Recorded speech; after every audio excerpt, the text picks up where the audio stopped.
আসসালামু আলাইকুম প্রিয় দর্শক, আমন্ত্রণ জানাচ্ছি সিবিসি আন্তর্জাতিক সংবাদে। শুরুতেই জানাবো শিরোনাম, পরে বিস্তারিত। জানিয়ে দেব এই মুহূর্তে হাতে পাওয়া সর্বশেষ গুরুত্বপূর্ণ আপডেট সংবাদ। শুরুতেই থাকছে পাকিস্তানিদের বিশেষ ভিসা বাতিল নয়াদিল্লির, ৪৮ ঘন্টার মধ্যে ভারত ছাড়ার নির্দেশ।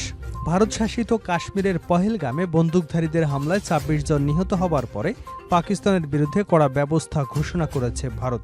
ভারতের পররাষ্ট্র সচিব বিক্রম মিশ্রি বুধবার এক বিশেষ সংবাদ সম্মেলনে এই সিদ্ধান্তের বিষয়ে জানিয়েছেন। খবর এনডিটিভির। এবারে জানাবো, নির্বাচন শুধু প্রলম্বিত নয়, বানচাল করতেও ষড়যন্ত্র চলছে।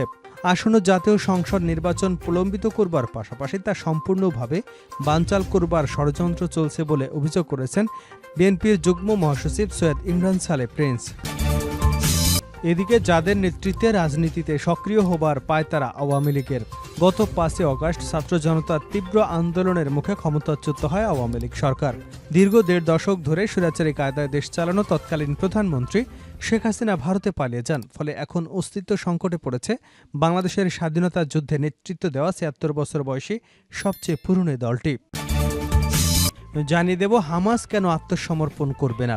ফিলিস্তিনিদের গাজায় ইসরায়েলের হামলার পরও হামাসের মনোবল দৃঢ় রয়েছে।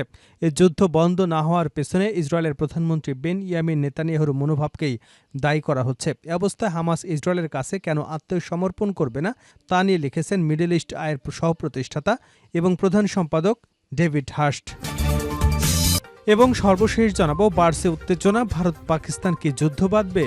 ভারত কাশ্মীরে পহেলগামে বন্দুকধারীদের হামলায় ২৬ জন নিহতের ঘটনায় পাকিস্তানের বিরুদ্ধে কড়া ব্যবস্থা ঘোষণা করেছে ভারত। দেশটির এই হামলার নেপথ্যে পাকিস্তানকে দায়ী করছে। এর মধ্যে কাশ্মীরে এই হামলার দায় স্বীকার করেছে দ্য রেজিস্ট্যান্স ফ্রন্ট নামের একটি জঙ্গি সংগঠন।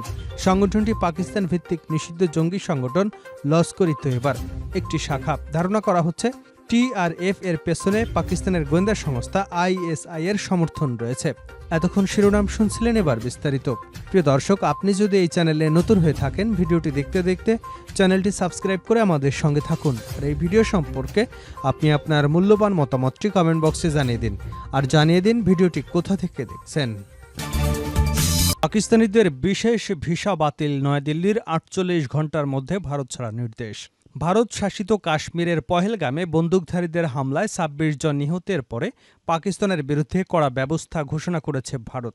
ভারতের পররাষ্ট্র সচিব বিক্রম মিশ্রি বুধবার বিশেষ সংবাদ সম্মেলনে এমন সিদ্ধান্তগুলোর বিষয়ে কথা জানিয়েছেন। ভারতের সংবাদ মাধ্যম এনডিটিভির এক প্রতিবেদনে এ তথ্য জানা গেছে। প্রতিবেদনে বলা হয়েছে, সিন্ধু পানি বন্টন চুক্তি অবিলম্বে স্থগিত করা এবং পাঞ্জাবের আটারি চেকপোস্ট অবিলম্বে বন্ধ করে দেওয়ার ঘোষণা করেছে ভারত। এছাড়াও সার্ক দেশগুলোর জন্য বিশেষ ভিসা নিয়ে পাকিস্তানের নাগরিকরা ভারতে ভ্রমণ করতে পারবেন না, সেই তথ্যও জানানো হয়েছে। যারা ওই ভিসায় ইতিমধ্যে ভারতে রয়েছেন তাদেরও ওই ভিসা বাতিল করা হচ্ছে এবং ৪৮ ঘন্টার মধ্যে ভারত ছাড়তে বলা হয়েছে। দিল্লিতে পাকিস্তানি দূতাবাসে এই দেশের সেনা, বিমান এবং নৌবাহিনীর যে পরামর্শদাতারা রয়েছেন তাদের পার্সোনা নন গ্রাডা অর্থাৎ অবাঞ্ছিত বলে ঘোষণা করেছে ভারত। তাদের ১ সপ্তাহের মধ্যে ভারত ছাড়তে হবে। ভারত ও ইসলামাবাদে তাদের দূতাবাস থেকে সেনা, বিমান এবং নৌবাহিনীর পরামর্শদাতাদের, দুই দেশের দূতাবাসেরই সামরিক পরামর্শদাতাদের ৫ জন করে কর্মীকেও নিজের দেশে চলে যেতে হবে। দুই দেশের রাজধানীতে অবস্থিত কর্মীর সংখ্যা বর্তমানে ৫৫ থেকে কমিয়ে ১ মের মধ্যে ৩০-এ নিয়ে আসতে হবে। দেশের নিরাপত্তা বিষয়ক সর্বোচ্চ committee, cabinet committee on security বা সিসিএস বুধবার বৈঠকে বসে। দেশটির প্রধানমন্ত্রী নরেন্দ্র মোদীর সভাপতিত্বে হওয়া ওই বৈঠকে এই অতি গুরুত্বপূর্ণ সিদ্ধান্তগুলো নেওয়া হয়েছে। উল্লেখ্য, গত মঙ্গলবার কাশ্মীরের পহেলগামে বন্দুকধারীদের হামলা এখন পর্যন্ত মোট ২৬ জন নিহতের খবর পাওয়া গেছে। পহেলগামে হামলার পর অনেক পর্যটকই এখন কাশ্মীর ছাড়ার চেষ্টা করছেন। শ্রীনগর বিমানবন্দরে ট্যুর অপারেটররা জানিয়েছেন, পহেলগামে হামলার পর দেশি পর্যটকরা কাশ্মীর ছাড়ার জন্য তাড়াহুড়া করছেন। অনেক গাড়ি এখন বিমানবন্দরের দিকে আসছে। নির্বাচন শুধু প্রলম্বিত নয়, বানচাল করতেও ষড়যন্ত্র চলছে, ইমরান সালেহ প্রিন্স। আসন্ন জাতীয় সংসদ নির্বাচন প্রলম্বিত করবার পাশাপাশি তা সম্পূর্ণভাবে বানচাল করবার ষড়যন্ত্র চলছে বলে অভিযোগ করেছেন বিএনপির যুগ্ম মহাসচিব সৈয়দ ইমরান সালেহ প্রিন্স। তিনি বলেছেন, নির্বাচন দিয়ে শুধু দেরি করা হচ্ছে না, বরং তা বানচাল করতে পরিকল্পিতভাবে রাজনৈতিক বিভাজন, দ্বন্দ্ব ও বিশৃঙ্খলা তৈরির চক্রান্ত চলছে। অবাস্তব সংস্কার প্রস্তাব তুলে ধরে জনবিচ্ছিন্ন ইস্যু দিয়ে বিভ্রান্তি সৃষ্টি করা হচ্ছে। দেশের মানুষকে এসব বিষয়ে সজাগ থাকতে হবে।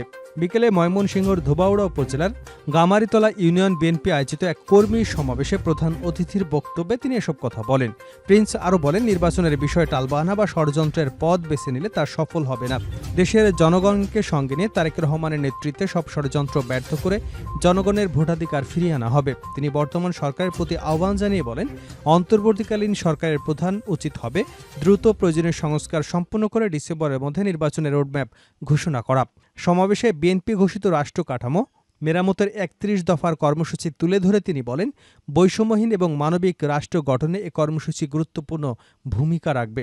কৃষক কার্ড, ফ্যামিলি কার্ড, বেকার ভাতা, কর্মসংস্থান, বিনামূল্যে চিকিৎসা, কৃষিপণ্যের ন্যায্য মূল্য, শ্রমিকদের ন্যায্য মজুরি ও জনগণের ক্রয় ক্ষমতা বৃদ্ধির প্রতিশ্রুতি দেওয়া হয়েছে। এতে দলীয় সাংগঠনিক পুনর্গঠন এবং জনগণের সঙ্গে যোগাযোগ বাড়ানোর উপর গুরুত্বারোপ করেছেন। তিনি বলেন, ধানের শীষের পক্ষে জনমত গড়ে তুলতে নেতাকর্মীদের ঘরে ঘরে যেতে হবে।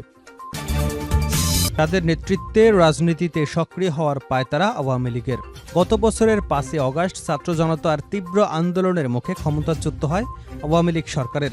দীর্ঘ ১.৫ দশক ধরে স্বৈরাচারী কায়দায় দেশ চালানো তৎকালীন প্রধানমন্ত্রী শেখ হাসিনা ভারতে পালিয়ে যান। ফলে এখন অস্তিত্ব সংকটে পড়েছে বাংলাদেশের স্বাধীনতা যুদ্ধে নেতৃত্ব দেওয়া ৭৬ বছর বয়সী সবচেয়ে পুরনো একটি দল। দলটির প্রধান নেতা শেখ হাসিনা সহ বেশিরভাগ নেতার অবস্থান এখন ভারত সহ বিভিন্ন দেশে।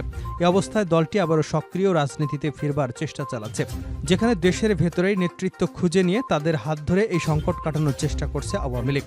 এমনই একটা খবর প্রকাশ করেছে বিবিসি বাংলা। ভারত এবং পশ্চিমবঙ্গের বিভিন্ন দেশে অবস্থান করা আওয়ামী লীগের কয়েকজন নেতা বলেছেন, তাদের শীর্ষ নেতা শেখ হাসিনা সহ তারা এখন মনে করছেন দেশের ভেতরে দলের মুখপাত্র বা নেতা প্রয়োজন, যিনি আত্মগোপনে না থেকে প্রকাশ্যে এসে বিপর্যস্ত নেতাকর্মীদের সংগঠিত করবেন। তাদের এমন চিন্তায় সাবেক রাষ্ট্রপতি আব্দুল হামিদ, সাবেক মন্ত্রী সাবের হোসেন চৌধুরীর নাম রয়েছে। কিন্তু গ্রেপ্তার, মামলার ভয় এবং প্রতিকূল পরিস্থিতিতে তাদের কেউ এখনও সাহস করে এগিয়ে আসেননি। সেভাবে বিতর্কিত নন। দলটির এমন অন্য কোনো নেতা এগিয়ে আসবেন সে ধরনের ইঙ্গিত নেই। যুক্তরাষ্ট্রসহ ইউরোপে রয়েছেন এমন একাধিক নেতার বক্তব্য হচ্ছে, তাদের দল ঢাকায় মুখপাত্র বা কোনো পদ নিয়ে আনুষ্ঠানিকভাবে কোনো নেতার নাম ঘোষণা করতে চাইছে না। কারণ কারো নাম আনুষ্ঠানিকভাবে ঘোষণা করা হলেই তাকে মামলা, গ্রেপ্তারের মুখে পড়তে হতে পারে। এটি তাদের বিবেচনায় নিতে হচ্ছে। আওয়ামী লীগ নেতারা অভিযোগ করছেন, ঢাকা থেকে শুরু করে গ্রাম পর্যায় পর্যন্ত আওয়ামী লীগের নেতাকর্মীদের গ্রেপ্তার বাড়ানো হয়েছে। সেজন্য পরিস্থিতি বিবেচনায় নিয়ে তাদের দলের সভাপতি শেখ হাসিনাও সম্প্রতি বলছেন, দেশের ভেতরে যারা সাহস নিয়ে এগিয়ে এসে দলকে সংগঠিত করবার কাজে নেতৃত্ব দেবেন তারাই নেতা। যদিও এখনো কেউ তেমন সাহস দেখাননি। তবে ভেরিফাইড আওয়ামী লীগ কিংবা শেখ হাসিনার বিকল্প এখন ভাবছে না দলটির নেতাকর্মীরা। ছাত্র জনতার আন্দোলনে দমননীতি এবং হত্যাকাণ্ডের জন্য দলটির নেতাকর্মীদের ক্ষমা চাওয়া কিংবা কারো অনুশোচনাটুকুও এখনো নেই। বরং দলটির নেতাকর্মীরা বিশ্বাস করে ষড়যন্ত্রের মুখে ক্ষমতাচ্যুত হয়েছে তারা। দলটির কেন্দ্রীয় নেতা এবং তথ্য প্রতিমন্ত্রী মোহাম্মদ আলী আরাফাত এখন বিদেশে অবস্থান করছেন। তিনি বলেন, তাদের সরকারের পতনের আগে এবং অন্তর্বর্তী সরকারের সময় সব হত্যাকাণ্ডের সুষ্ঠু তদন্ত এবং বিচার চান তিনি। কিন্তু অনুশোচনার প্রশ্নে রাজনৈতিক দল হিসেবে আওয়ামী লীগ জনগণের কাছে জবাবদিহি করবে। এজন্য অন্য কোনো পক্ষের প্রশ্নের জবাব দেওয়ার বিষয় নেই বলেও উল্লেখ করেন মিস্টার এ আরাফাত। বিদেশে অবস্থান করা দলটির আরেকজন নেতা জানান, পরিস্থিতি সামলাতে তাদের কিছু ভুল ছিল, এমন আলোচনাও তাদের মধ্যে আছে। দলগতভাবে অবশ্য তারা এখনও কিছু বলেনি। এই নেতা উল্লেখ করেন, তাদের দলের পক্ষ থেকে আনুষ্ঠানিকভাবে কোনো বক্তব্য দেওয়ার সুযোগ এখনও হয়নি। তারা এখন পরিকল্পনার মাধ্যমে এগোতে চাইছে এবং অল্প সময়ের মধ্যে আনুষ্ঠানিক বক্তব্য তুলে ধরবার বিষয় নিয়েও তারা আলোচনা করছে।